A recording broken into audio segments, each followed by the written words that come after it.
عزیز دوست آپ غور کریں بات پر تو کیسی کھلی بات ہو، یعنی ساری دنیا کہتی ہے حضور کو خواب میں دیکھیں. یہ بخاری ہے. حضور فرمانے لگے میں نے خواب دیکھا ہے.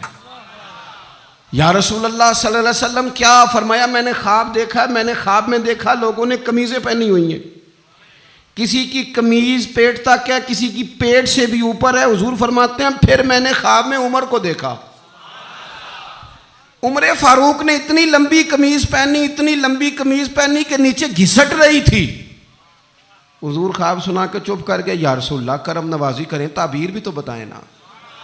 تو رسول کریم نے فرمایا اس کی تعبیر دین ہے. گویا فرما رہے اتنا لمبا کرتا حضرت عمر نے پہنا ہے کہ عمر تو دین کے اندر لپٹے ہوئے ہیں. سراپا دین، اٹھنا دین، بیٹھنا دین، بولنا دین، آنا دین، فیصلہ کرنا دین. عمر کا ہنس دینا بھی دین، عمر کا رو دینا بھی دین، فاروق اعظم کا بدر میں کھڑے ہونا بھی دین، احد میں آنا بھی دین. اور عمر تو دنیا سے جا رہے تھے، آخری وقت تھا، زخم لگا ہوا تھا، خون بہہ رہا تھا، امت رو رہی تھی.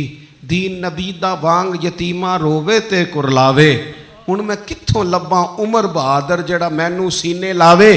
سب لوگ پریشان تھے پر عمر سراپا دین ہے نا.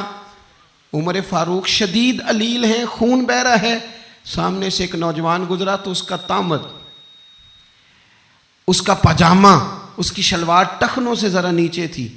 تو حضرت عمر کہنے لگے پتر یہ اونچی کر لے، یہ میرے نبی کا طریقہ ہے.